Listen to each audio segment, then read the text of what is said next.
Hello అందరికీ, ఈరోజు మీరు చూడబోతున్న రెసిపీ లంచ్ బాక్సుల్లోకి బాగుంటుంది. ఇది చపాతీలో రైస్లో కూడా తీసుకోవచ్చు. ముందుగా ఉడకబెట్టిన బంగాళదుంపలను పొట్టు తీసుకొని చిన్న చిన్న ముక్కలుగా కట్ చేసుకొని ఉంచుకోవాలి. పెనం మీద ఒక బాండీ పెట్టి కొద్దిగా ఆయిల్ వేసి ఆవాలు, మినపప్పు, జీలకర్ర కొద్దిగా వేసుకోవాలి.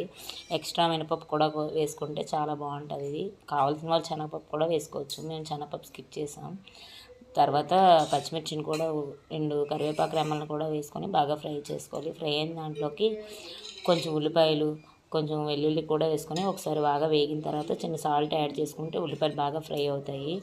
అందులోకి కొంచెం పసుపు, కొంచెం కారం కూడా యాడ్ చేసుకోవాలి. బాగా ఫ్రై చేసుకున్న దాంట్లోకి యాడ్ చేసుకున్న తర్వాత బంగాళదుంపలు కట్ చేసుకొని రెడీగా ఉంచుకున్న బంగాళదుంప ముక్కలు కూడా అందులో వేసుకొని బాగా ఫ్రై చేసుకొని ఉంచితే కూర రెడీ అవుతుంది. 10 మినిట్స్లో రెడీ అయిపోతుంది. జీలకర్ర పొడి వేసుకొని బాగా ఫ్రై చేసుకుంటే కూర రెడీ అయిపోతుంది ఈజీగా. పిల్లల లంచ్ బాక్స్లో 10 మినిట్స్లో.